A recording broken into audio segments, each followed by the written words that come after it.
Nung first season, pinag-aralan din namin mabuti yung situation, kung anong kulang, ano yung ano. From the start, maganda yung naging blending ng team.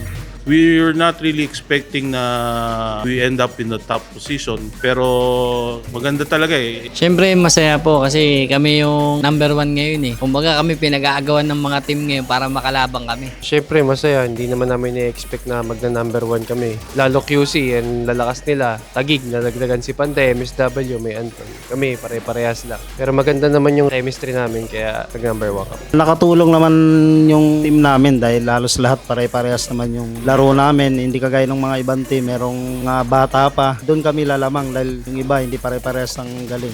Tingin ko sa advantage ng team namin ay yung sa coach namin kasi hindi kami pinipressure. Basta sabi lang, parang enjoy nyo lang, laruin nyo lang. Kung ano yung kaya nyo, wala tayong magagawa, yun lang yung kaya nyo. Hindi kami kailangan ma-pressure dun sa laro kasi enjoy niya lang daw namin. Katulad yan, pare-parehas naman ng playing field eh. They have the same skill set, they have the same talent.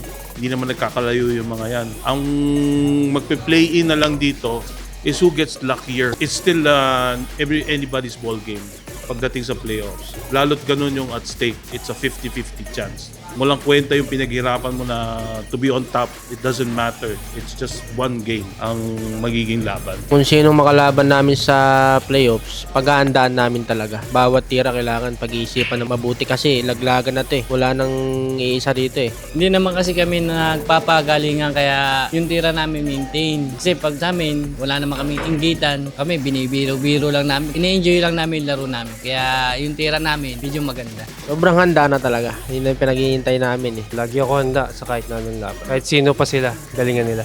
Kung ako pagpipiliin, gusto ko kung sino sa kanila yung QC o kaya MSW yan. Kasi sila yung nakikita kong maganda yung performance nila eh. Gusto ko MSW kasi tinalo kami, sila tumalo sa amin para makabawi kami.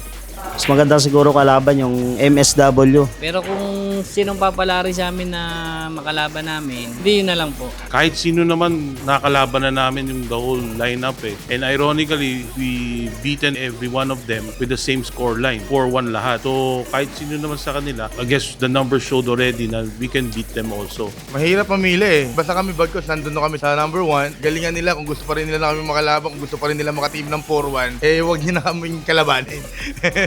Peace.